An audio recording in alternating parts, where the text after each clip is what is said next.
Hey everyone, we're back in, oh my gosh, chapter 17, but this is getting near the end, Rob. This finally happening.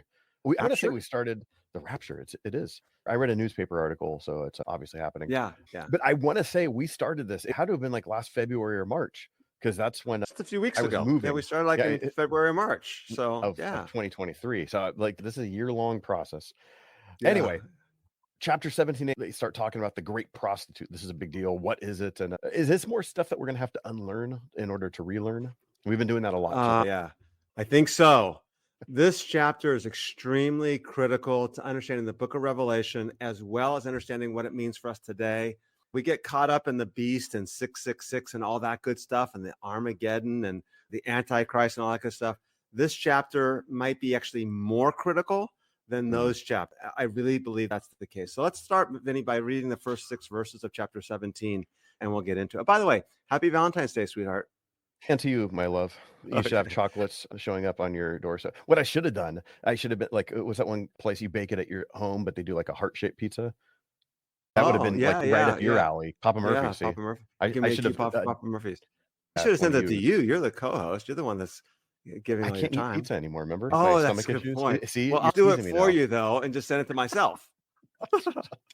There you go, beautiful. Aw, Okay. the bromance is alive. Okay. I'll even write a little Valentine note on the card. Bet you will. Kisses too, if you could put some lipstick No, on it, it'd be I that. won't go that far. Okay. No, okay. I Uh, do have boundaries. yeah, apparently we found it. Chapter 17. With that in mind, let's turn to With the Great Prostitute in chapter with 17. that in mind, yes. Anyway, I was gonna make a comment. I don't wanna slash a potential sponsor in the future. Okay. Then one of the 7 angels who had the 7 bowls came and said to me, "Come, I will show you the judgment of the great prostitute who is seated on many waters, with whom the kings of the earth have committed sexual immorality, and with the wine of whose sexual immorality the dwellers on earth have become drunk." And he carried me away in the spirit into a wilderness, and I saw a woman sitting on a scarlet beast that was full of blasphemous names, and it had 7 heads and 10 horns. The woman was arrayed in purple and scarlet, and adorned with gold and jewels and pearls, holding in her hand a golden cup full of abominations and the impurities of her sexual immorality. And on her forehead was written a name of mystery: Babylon the Great, mother of prostitutes and of earth's abominations. And I saw the woman drunk with the blood of the saints, the blood of the martyrs of Jesus. Yeah. Oh, your verse stop there? Actually, you know what? It does go on and it says, "When I saw her, I marveled greatly," but Okay. I was making the cardinal rule of going off my translation. They put it into a new paragraph. Oh, They split the verse. interesting. Yeah. It does relate to verse 7 and below, but when I Yeah. saw her, I wondered greatly. Okay, yeah, Yeah. interesting. Yeah. Yeah. So, there's a lot out here, lots of imagery. I'm assuming this is Yep. not something literal, that she's not literally drunk, Correct. and it's the issue isn't necessarily sexual immorality. Imagery again, symbolic.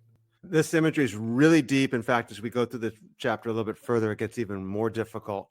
But maybe the best way to start here would be simply say this: Babylon for John was Rome. This is really clear, and it'll be really obvious as we proceed. If you just skip down to chapter 17, verse 18 for just a second, it says, "The woman whom you saw is the great city, which reigns over the kings of the earth." And we discussed the great city, I think, on our last episode. The great city is clearly a title for Rome. And certainly Babylon, her name is, she has a name written on her, Babylon the Great, the mother of prostitutes or harlots, however your translation might read.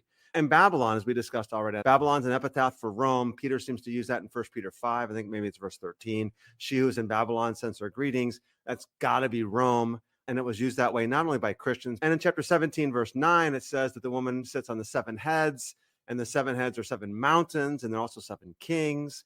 And we know that Rome was the city of 7 hills. And so she's sitting on Rome. So she's Rome and sitting on Rome.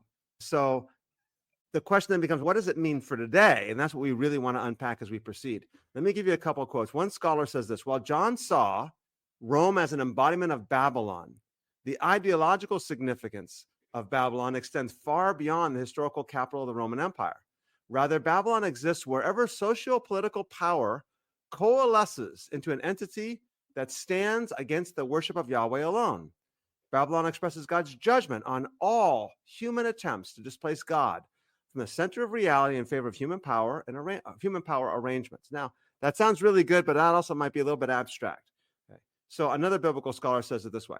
Revelation 17 depicts the worldly and idolatrous, oppressive powers as a rich, self-indulgent prostitute enthroned on a beast, which ultimately turns on her to bring about her destruction. So maybe the way I would say it would be this. Babylon is materialism. She's commercialism. She's food, comfort, shelter, pleasure. She's all the things that can be good. And that's one of the dangers of Babylon. Remember, Satan's key weapon is deception. These are good things: food, clothing, shelter, comfort, even pleasure can be good. But when they interfere with the worship of God, they become idolatrous or even blasphemous. And this raises a key point, I think, and that is, when we hear what I just said, she's commercialism, food, shelter, pleasure, these things that are good, but they can become idolatrous. I think even for us, Vinnie, we probably look at that and go, yeah, that's just not really part of my life. And I think most Christians think, okay, yeah, not really a big issue. And I think that's actually the point here. Satan's weapon is deception, and he's so good at it that we don't actually see it. And then the next problem becomes when someone comes along, namely a prophetic voice, and says, hey guys, it's right there. Then we kick the prophet outside the city and maybe even stone them. And I think this becomes really dangerous. So if you're listening to this, and especially if you've been with us the whole time, you're probably following along pretty well, and we're not going to lose you. But if you're just jumping in going, okay, I'm interested in what these guys have to say about Revelation 17 and 18, hear us out. Listen to us with a discerning heart, because I think Vinnie and I are both processing this ourselves, as we said before, and grieving as we realize what this means in our own lives. And I think this is extremely significant. And even just to bring that to an anecdotal thing, this might deter a potential sponsor as well. But I remember about, 17, 18 years ago, I started learning more about Walmart as an organization. And there's just a lot of issues coming out about how they treat employees and just what's happening financially with them. And so, like, my wife and I made a decision. It's like, hey, we're going to avoid shopping at Walmart. Okay. And I'm not making a judgment on people who do, because this is one of those things, like, this is going to be everywhere for us. We choose that. And I remember having a conversation actually with someone who you and I both know at a previous church. And I was sharing this with this person. And this guy said, because I was concerned about how just like the unfair labor practices, even in terms of the resources, like we could pay nothing for this TV because we're paying this company is paying some kid in China 90 cents a day to work all day to make it. And and just so we could get it for cheap. And our friend, he said, actually, my bigger problem is it's not the bigger problem. It's not just that. But what we then have the problem with is that we now go to Walmart and we say, not just that we get a cheap TV, but guess what? I could buy 4 of them. And it's this overindulging in just stuff that we don't need. And it's that materialism aspect of things. And it's that second side of the coin when it comes to this stuff. It's just the materialism and just the stuff that we just absolutely engulf ourselves up with, and how much is enough. And we're living in such a time of not just prosperity where we have so much money, but we could buy, even in the age of inflation, there's so much crap that we could buy for cheap on the backs of other people. It's just, how much do we need? And we always think we need more. And so this is the thing. It's like, it absolutely affects us in the church. It affects everyone, because our whole culture has told us that we need to be able to have all this stuff. Yeah. Let me go even a step further and say, this is the hard part, and say, when we realize what Babylon is and the destruction that Babylon brings on human lives, and you and I know that in chapter 18, it's going to talk about slaves and human lives at the end of this list of cargoes that come in through Babylon. And the bottom of the list, the least valuable item as far as Rome's concerned, is slaves and human lives. And say, what if we decided not to just not buy 4? What if we decided to not buy any at all? Exactly. Are we willing to say, because I know this was made as an act of injustice, our cell phones, the computers that we're on right now, the technology that we're using, are we willing to say, I'm not going to indulge in any of that? And I think most of us would say, there's no way I could do that. So I'll do the minimum. Okay. Have we compromised with the beast? Because we're all compromising. Yep. Exactly. Yeah, we're all compromising. So Vinnie, you remember at a church that we worked at together that we used to have, I don't know what I call it, a bazaar at Christmas time from, what was that organization? Fair Trade. I forget the name of it. Fair Trade. But there's a fair trade organization which basically made goods and sold them at the church that were made by people that were paid a living wage. So the idea, if you buy these goods, you know that the people who made them got paid a fair wage. whether it's And so this coffee is or great. clothing or various things. Exactly, Mhm. right? And that's the whole idea. They didn't have televisions, so we couldn't do that. But they did have coffee, clothes, and bars of soap and things like that. Mhm. And the idea was go buy your Christmas presents there. And people came back. They stopped it after like 2 years Mhm. at the church because it wasn't working. And when I talk to people, they're like, I don't want to buy there because if I buy my grandson this, I can only buy him one present. I can't afford to buy him more presents. There you go. Point. Willing to actually pay a fair Yeah. wage to somebody because we're not willing to pay the fair price for that, because what that means is now I get less goods. The Yes. price of goods goes up, and that means I can buy less of them. And we're not willing to do that. That's the reality. I think you and I have to stop and look introspectively here as we send this on the airwaves to our 4.3 million listeners. So No, I'm hoping we we get got to to bump 5 million by it's the end of the 4. year, by the way. It's 4.5. I don't know if you saw the stats Yeah, last I'm week. hoping to get to 5 million by the end of the year. So, Yeah, hey, that'd be guys, a good share goal. this with others so we can reach our goal by the end of the Yeah. year. But seriously, I've challenged people with this, especially when it comes to issues of immigration Yep. and illegal immigrant employment and that sort of stuff. The same people who oftentimes are railing against illegal immigration and wanting to halt that and that sort of thing, I challenge them like, hey, are you sure you actually want this? Because I Right. guarantee you don't want to pay minimum wage to those field workers who are picking your lettuce and your tomatoes and your avocados. Yeah. Because you, like right now, you could go to the store and you could buy an avocado for $1 or $2 an avocado. You don't want to be paying $8 for an avocado, and that's exactly what's happened if we actually paid people. So in our minds, we have this theory of what we want Yeah. at the borders of immigration, but in your pocketbook, you actually don't want that. Yeah, that's a good point. That's a good point. Yeah. Yeah. Yeah. So anyway, fun stuff. The Enlightenment. That's why we're not going to hit 5 million, Rob, is because we bring up these kind of fun Hallmark type We're moments. going to be down to 3.2 million by the end of next Exactly. week. What a great Valentine's show we're having here. Yeah, that's right. Valentine's Day. Word of advice: don't buy your loved one anything that was made outside of a fair practice. Which basically means don't buy them anything at all. Exactly. Yeah. Just give him a hug. Hey everyone, we want to thank you for joining us on today's podcast. And we want to remind you that everything we provide at Determined Truth is free of charge. And this even includes all of the teaching that Rob does on a weekly basis to pastors in India and around the world. We don't have any supporters that get special behind the scenes access. But we can only do this with the generous support that comes from those of you who can afford to give.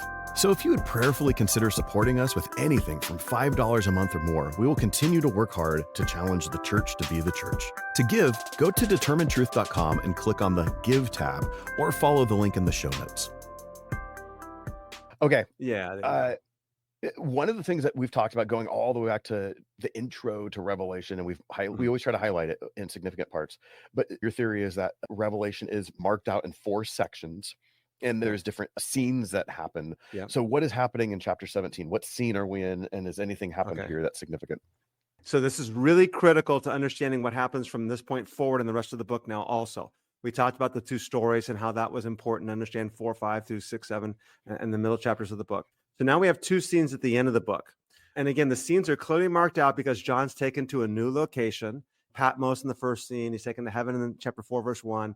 Taken to a wilderness here. And the final scene in chapter 21, he's taken to a mountain. John's told to come, and John says he was in the Spirit. So all those things are indicators of John saying, I'm changing and transitioning from one scene to the next scene. Now, the scenes overlap, and we'll discuss that as we proceed.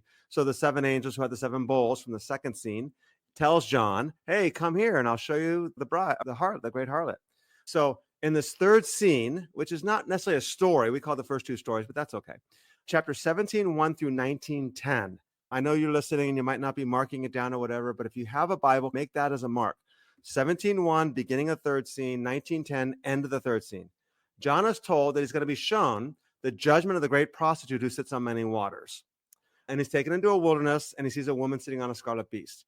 Then in the 4th scene, John's going to see another woman, and it's the bride or the New Jerusalem. Now, what's really critical is to recognize the parallels between these 2 scenes. So I know we're running a little bit low on time because we took a few extra minutes to discuss those things. That was totally fine.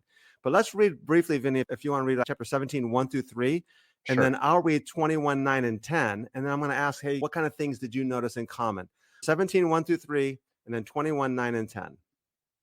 Then one of the seven angels who had the seven bowls came to me and said, come, I will show you the judgment of the great prostitute, who is seated on many waters, with whom the kings of the earth have committed sexual immorality, and with the wine of whose sexual immorality the dwellers on earth have become drunk. And he carried me away in the spirit into a wilderness, and I saw a woman sitting on a scarlet beast that was full of blasphemous names, and it had 7 heads and 10 horns. Chapter 21, verse 9. Then one of the 7 angels who had the 7 bowls, full of the 7 last plagues, came and spoke with me, saying, come here, and I'll show you the bride, the wife of the Lamb. And he carried me away in the spirit to a great and high mountain, and he showed me the holy city, Jerusalem, coming down out of heaven from God. So what are some things that you noticed that stuck out to you? And read the whole script there as I have it in front of you, Vinnie. I'm definitely not going to mean the thing that I scratched out in the script. Yeah, Vinnie, you're the co-host, and you do not have permission to scratch out the script. Okay, so here's what we'll do. I'll say it for you. No, I can do it. I got it. Okay, you got it. Yeah. No, you Tom don't. Brady is the Antichrist. He is the I third knew you got beast. to blaspheme. No, I got it. I got you covered. Delete that from the episode. Tom Brady is great. I love Boston. Okay, that's great, Vinnie. But what did you notice from this particular passage? Suddenly, I've become a smoker for the last 30 years. I got a little cough, something in my throat. I'll be all right. You're coughing, and it just See, froze up. Better. I you're feel better. so much better. I was waiting for you to talk, so I could tell the audience how you got better. Exactly. Yep. Okay. Oh man, you healed me. What did you notice, Vinnie? We're never going to finish, by the way. But I'm very disturbed. Yeah, this is gonna be a 2-episode show. So you have the 7 angels in both accounts. Yeah. You have the 7 angels. Sorry, one of the 7 angels. Yes. Yep. You have one of these 7 angels had 7 bowls. So I'm assuming it's the same angel. That's whatever. Exactly. Whatever it is not. Come, I will show you something. So in chapter 17, I'm going to show you the judgment of the great prostitute. The other one is I'm going to show you the bride, the wife of the Lamb. So you have this contrast of the negative and the positive. Okay. And then in chapter 21, he's carried away in the spirit, which you then also have after that judgment pronouncement is made in chapter 17. So you're carried away in the spirit, except for in 17, they're carried away into a wilderness. Whereas in 21, you're carried away to a high mountain and you're shown the holy city, Jerusalem, coming out of heaven from God. So there's a lot of antithetical contrast here. Okay. Yeah. In both passages, I'm not sure what your translation reads. It says he carried me away in the spirit. That's actually in both. Yeah. The first one's to a mountain. Oh, okay. Yeah. The first one's into a wilderness. The second one is into a high mountain. Yeah. Okay, very good. So it's definitely paralleling each other, but it's antithetical parallelism. Correct. So it's opposite parallelism. Yeah. The contrasting visions. It's kind of the right way of putting it. Yeah. Contrasting visions of 2 women. One's a great prostitute. One's a bride. That's right. And they're both cities. I alluded to this earlier, but in chapter 17, verse 18, it says the woman is the great city that rules over the kings of the earth. In 21:10, it says the bride is the holy city or Jerusalem. They're contrasting cities, as you mentioned. One's a prostitute. One's a bride. The clothing actually is contrastive. We don't know that in this passage, but in chapter 19, it says the bride is clothed with bright and pure fine linen, whereas the prostitute's clothed in purple and scarlet. That's 19, verse 8. The prostitute's the home of a prison of every unclean spirit and a prison of every unclean bird. That's chapter 18, verse 2. And the bride in 21, verse 27, says nothing unclean will ever enter into it. So there's all these contrasting elements to it, and we'll discuss some more of them as we proceed. Another thing that's actually really important, and we'll save this for later on, is that each of the 2 visions actually end the same way. In both cases, John falls down before the angel to worship it. Yep. 19, verse 10, and then 22, verses 8 and 9. And he's told, don't do that. And the second time, you're like, why would he do that? He already was told not to do that. It's actually a literary feature. John's marking the end of each section with an identical episode. It's very significant. So we have 2 contrasting visions. The first story in chapter 1 verses chapters 1 through 3 was of John being on the island of Patmos, having a vision in the spirit, seeing Jesus and writing the 7 messages. The second vision, he's taken into heaven in the spirit, and he sees God sitting on a throne, and there's a scroll and everything that happens from chapters 4 through 16. Now we have the third scene, and John's in the spirit again, taken to a wilderness where he sees a prostitute. And then the fourth major scene, he'll be in the spirit again in 21:9. and he's taken and sees the holy city, New Jerusalem. So these last two scenes contrast one another. Excellent. So the question though is, we should be reading these in light of each other. Is it the first? Very much so. Yeah, very much. And it's kind of the idea, Vinnie, that to whom do you give your allegiance? Do you give your allegiance to the Lamb, or do you give your allegiance to the beast? Now your allegiance is measured by faithfulness to God's kingdom, knowing that your reward is great in heaven, or faithfulness to the prostitute, knowing that your reward is great now because at least you get to eat. Remember, that's why Jesus said, why do you worry about food? Why do you worry about clothing? Worrying about food and clothing and obsessing with that and the comforts and pleasures of that, especially the injustices that come along with that, that's the harlot. That's Babylon the Great. So And without yeah, actually yeah. interpreting the popular ways that these passages might be understood, I'm even trying to, especially with chapter 17, Yeah. trying to remember the popular understanding of what this event might be. Because when we read it in a popular standpoint, everything is in this event, and then this happens, and this happens. So regardless of what it means, the point isn't that the events of chapter 17 happen and then the events of chapter 21 happen. Correct. This isn't describing a linear thing. What it's saying is, it's contrasting. I'll use Paul language from Colossians 1. Are you a member of the kingdom of darkness, or are you have you been transferred into the kingdom of his beloved son? It's just another way of maybe looking at that theme through scripture. I wouldn't use the word member, though, because we are Okay. members of the kingdom of God. But even as members of the kingdom of God, the harlot is trying to seduce us and trying to lure us. And we all do this. So I almost realized the statement I just made before you commented there was one of those, the listeners are going, I don't know how to do this. And I think that's part of the point. We have to find a way to navigate through this with awareness of injustice and economic depravity and economic injustice and things like that. And yeah, we have to eat. So the reality is, I'm probably eating a strawberry that was picked by someone that's not paid a fair wage. I'm probably wearing clothes that were made by someone that worked in a sweatshop. Okay, but how do we navigate through this? And then do we speak into the injustice and try to bring reforms, knowing that if we do, the price of goods is going to go up, as you brought up. Yeah. And so that's that quandary that we have to grapple with. But I think most of us are just simply unaware. And we think, well, I'm a member of the kingdom of light and I live faithfully and my heart is right. Everything is all good. And Jesus is like, no, there's economic depravity. And just a segue for just a second, when you get to the New Jerusalem, we will drink freely from the water of life. We'll eat freely from the tree of life. There's this emphasis on freely. Why? Because the people that were poor and oppressed had to eat somehow. And the only way they could eat was to compromise with the socio-religious political system of the Roman world. And they did so. And the question is, have we gone too far in our compromise so that we're actually worshiping the beast in doing so? And so I'm putting this in a first century context. And then we want to try to figure out, what does this mean in the 21st century context? And I think what it means is way worse than what we realize. And even to expand on a comment you made a minute ago, you would basically challenge us, the modern believer, to say, I believe, my heart is good and all that. Let's even make it more, call it what it is. We don't even worry about my heart is good or I'm living an ethical life. It's, I said the prayer, and so I know I'm going to heaven when I die. Yeah, that's like oftentimes we don't, especially in evangelical Protestantism, we don't worry about the ethic that comes along with things. It's a matter of, no, I went to camp or I walked the aisle, I said the prayer, I know that I am saved, therefore I don't have to worry about it. This is someone else's problem. Yeah, that's even worse. That's even worse. Yeah, it is worse. I'm not saying that part of it can't be true. God saves people. However, there's the ethic that goes along with it, and we get tempted. The transformed life that has to be a part of the process also. Yeah. And I'm speaking more to the people that are regular church attenders that are saying, okay, I'm fine. I'm not sure that we're as fine as we think we are. Yeah. We are in a prosperous nation that is reaping the benefits of radical injustice, and we're unaware of it. And if we are aware of it, are we calling it out? And are we willing to call it out? Because if we do, it may cost me my job. It may cost me friends and community. It may cause me being ostracized, whatever social environment it might be. And it may also cost more from my wallet, because all of a sudden now the cost of goods is going to go up. Yep. We hope you're enjoying the podcast, and we want to remind you that everything we do at Determined Truth, the podcast, Rob's blog, and our YouTube channel, is available on the Determined Truth app. Directions on how to download the app is available in the show notes and on the determinedtruth.com website.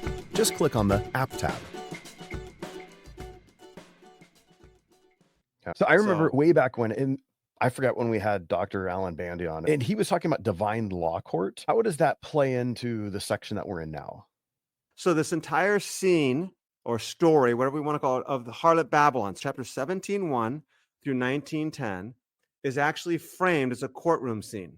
In this courtroom, the judgment's going to be pronounced upon the great prostitute. The people of God are the plaintiffs. We're the one bringing the objection before the court. The defendant is the great prostitute. God has explicitly said the one who sits on the throne. So we know God obviously is the judge. And the charge against her is murder. So chapter 18, verse 24, it says, in her was found the blood of prophets, the blood of saints, and of all who have been slain on the earth. The case then before the judge is, how long, O Lord? When are you going to avenge our blood? The courtroom then climaxes with chapter 18, verse 20, that God has brought judgment for you, the plaintiff, God's people, the ones who have been murdered. Chapter 18, verse 4, it says God has remembered our crimes. And it goes on where God's people rejoice and say, God has pronounced judgment for us. He's avenged our blood. So absolutely, it's a courtroom scene, no doubt about it. So this brings me then to another idea, because we're talking about especially economics and society and how people are treated. I think it was in the Gospels we had Dr. Warren Carter on. It was at Luke, or I forget when we had him on. But he was laying out. It was one of the Gospels. Yeah. Yeah. And he laid out in his book, which is a really good book. That would probably be a book that's relevant to even this study of Revelation. Sure. We'll try to bring him back on this episode to discuss this particular issue. Yeah. Because he was talking about economics in the Roman Empire in the first century, and where the majority, 90% of the people are living at in terms of hand-to-mouth extreme poverty. And then you have that upper echelon, maybe 10%, maybe less than 10%. What role does that play in terms of understanding this passage as well? That plays a significant factor in terms of understanding the passage for what it meant then, but it has a really interesting twist as to what it means now. So remember, just very briefly, there were 3% were the upper class and the elite who were prosperous. 7% were, they got by fine. They had enough food for each day. They ate okay, but they by no means were what we call middle class, but they managed well. Then you have the 90%, as you mentioned, that were basically hand to mouth. And there were 30, 30, 30. The 30% at the bottom really struggle for daily sufficient nutrition. What's interesting about that is that Rome ruled at the expense of the poor and the marginalized. As I already mentioned, the slaves and human lives in chapter 18 that we'll get to later. Now, I wrote some blogs on this as we're recording this. They're coming out right now, but as this goes live in early March of 2024, the blogs came out in February of 2024 talking about the beast and what that means. And I think a couple of them are titled, What is the Beast and Have We Been Lied to? As I was researching for those blogs, I found it interesting that the Roman peace, the Pax Romana, was actually celebrated in the literature. I was doing some research like, okay, what is Wikipedia? The Roman peace was a glorious era of the Roman Empire. Okay, now Wikipedia is not like the ultimate source, but I'm like, what? And other Google searches were bringing up all these great accomplishments of the Pax Romana. And I'm like, okay, the Pax Romana was horrible. Yeah, it brought peace, but it brought peace for the 3%. Yeah. And it allowed the 7% to have economic flourishing, to whatever that might mean. But it was on the backs of the 90%, on the backs of crucifixions. In fact, the Roman historian Tacitus, who lived and wrote at the time of the Apostle John and a little bit after John, so late first century, beginning of second century, a Roman historian, he was a privileged member of the dominant class. He said this: robbery, savagery, and rape, they call government. They make a desert and call it peace. They ethnically cleanse people, they wipe out people, make them slaves, rape them, and steal from them, and they call that peace and government. So I'm thinking, oh my gosh, you're kidding me. Now, what does this mean for us today? This is what we got to grapple with, which you and I have been doing a little bit already, and that is, Vinnie, we're part of the 3%. Yeah. We're not reading this as John's readers were. They were the 90% that were oppressed. Most of us are the 3%, maybe the 7%. But we're better than the 7%. We have at least more security than they do. I've got a week's worth of food in my fridge or more. So I think we need to grapple with this. How did John's readers hear this, but then go, oh, we're actually in the class of the oppressors? Oops, ouch. We just lost another 1.2 million listeners, didn't we? So, we're still over a million. We're not going to make our 5 million goal by the end of the year if we keep this up. It's interesting. We focus so much on this topic through the book of Revelation, which is so contrary to how we understand the book of Revelation. The book of Revelation is about the end of the world and this sort of thing. But so much, especially in this later part of the book, it's critiquing empire. It's offering an alternative kingdom, which is, we just miss that. Do we miss that because it's just not apparent, or do we miss it because we've been told to read it a different way? Both. And by the way, this is not just Revelation. This is the entire New Testament, and it's really the prophets in the Old Testament also. The prophets are a little bit easier to understand because we know that they're writing to people who are under Babylonian oppression. We know that they're writing to people who are under Assyrian oppression or Egyptian oppression. We get that. They're an oppressed people, and they're crying out for liberation from freedom from their oppression. That's what the Exodus is all about. We get to Jesus, and we fail to go, hey, they're living under occupation.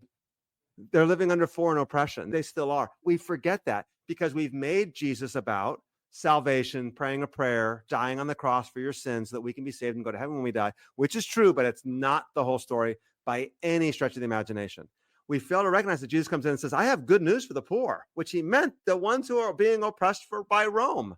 That's the whole, if you read Mary's song in Luke chapter 1, that's exactly what Mary's talking about. You have heard the cries of the oppressed. She's like, you've heard the cries of the Jewish people and you're about to punish Rome. And Jesus like, actually, it's not quite what you think, Mary, but we're on the same wavelength at least. I'm actually here for the oppressed throughout all the world, including the oppressed Rome, meaning if Zacchaeus, the tax collector who works for Rome, if he repents, he's in too. If Cornelius, the Roman centurion, if he repents, he's in too. And that's what caused the conflict. But it's exactly the point. And I think we need to stop and realize the gospel story is about restoring Eden.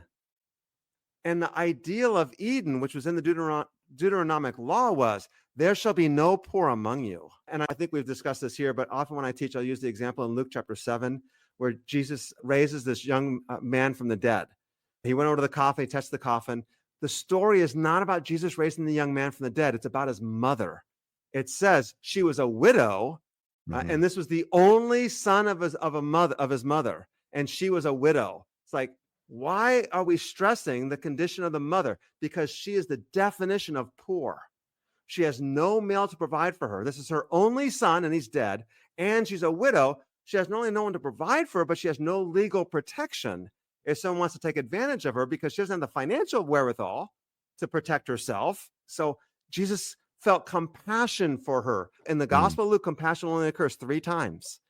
And here's one of them. One of the other times, he felt compassion. And the Good Samaritan stops. Jesus felt compassion for her. And it even says when he raised the son from the dead, he gave him back to his mother. See, he's not just showing off how great he is that he can conquer death. That's true. That's what he's doing. But he's overcoming poverty by saying, you are no longer poor. And again, it's okay to give a sandwich to somebody on the side of the road or give some money or take them to lunch. That's good. But if we can change their conditions so that they're no longer poor, that's what the kingdom of God's about. That's what restoring Eden means. And one last anecdote here, Vinnie, and that is the New Jerusalem is not just something future. If we think it's only future, we're misreading the scripture. Paul says you are a new creation. And Revelation 21 and 22 language of I will be their God and they will be my people. This new creation language, Paul quotes in 2 Corinthians 6 and says, you are the temple of God.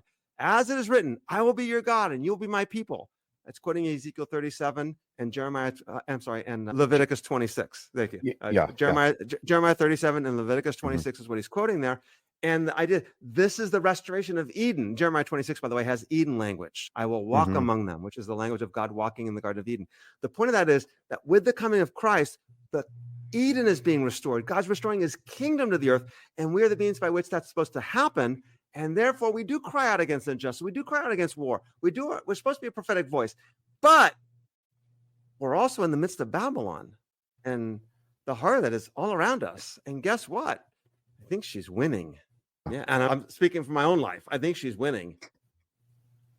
And there goes another 500,000 listeners. Man, we better end this episode. We're going to be down to an even million by the end. Let's plow through the text a little bit.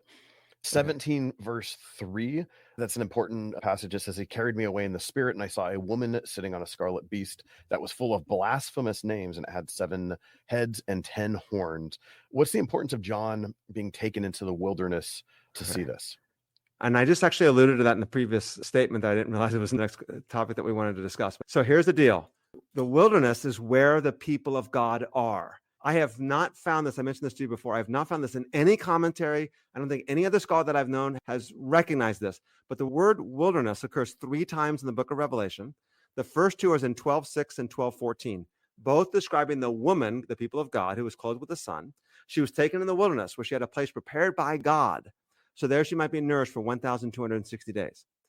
The third occurrence and the only other occurrence is here. John's taken into the wilderness to see the great prostitute. And I think this is critical.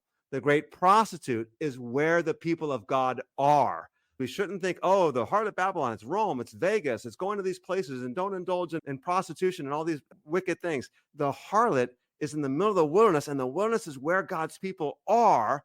And I think that's why chapter 18, verse 4 says, come out of her, my people. Oh, because she's in our midst. There are 4 women in the book of Revelation. There's the false prophetess, Jezebel, in Revelation chapter 2 in the church in Thyatira. Then there's the woman clothed with the sun in Revelation 12. Then there's the great prostitute here in chapter 17 and 18. And then there's the bride, the wife of the Lamb. So 4. Now, if you'll notice, they alternate. Jezebel, an evil false prophet. And then you have the woman, good. Then you have a great prostitute, bad. And then you have the woman, the bride, good. There's no question that the woman clothed with the sun is the people of God, and the bride are the same. They're both the same. There's no question about that. That leads me to believe that Jezebel and the great prostitute are at least overlapping ideas. And Jezebel's in the church. She's a false prophetess. She teaches and leads my bondservants astray so they commit acts of immorality. Oh, but these acts of immorality are economic and social and political injustices, oppressing the poor and the marginalized for the sake of the prosperity of the wealthy and the elite. And it goes back to the question that we're actually part of the wealthy and the elite, and we have to grapple with this. Okay. This great prostitute, she's riding a beast. Is this one of the same beasts from chapter 13? It's the same beast, because the beast has 7 heads and 10 horns in chapter 13, and also here in chapter 17. The beast comes from the abyss in chapter 11, and John introduced us in chapter 13. So she's riding the political, imperial side of the empire, and she represents the material, consumer, financial side of the empire. Okay. Verse 4 says that the woman was arrayed in purple and scarlet and adorned with gold and jewels and pearls, holding in her hand a golden cup full of abominations and the impurities of her sexual immorality. In a sense, this makes me think of like the throne room scene in chapter 4, where God is described with all these wonderful objects that are beautiful. I'm not saying it's necessarily a parallel. It's just, this is another time where you have someone on the bad side of the equation, and she's also described with these very important, expensive types of things. And why would she have all this stuff? As John would see her, she's gorgeous. She's beautiful. She's really well adorned. Gold and pearls and precious stones and fine linen and silk and scarlet and purple. She's really well adorned. But John's being told, she's a prostitute. Wake up. So she's attractive and seductive. And Balcom suggests that maybe she's the goddess Roma and all of her stunning glory. That's what an apocalypse does. It tells you what something really is. It appears this way. It appears that Caesar's on the throne, but God's on the throne.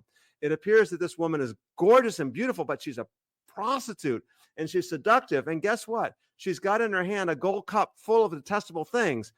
And what we find out actually in chapter 17, verse 6, is that in her cup, she's drunk with the blood of the saints, with the blood of the witness of Jesus. And we'll get into this next time here. And that is, so John falls down and he's amazed.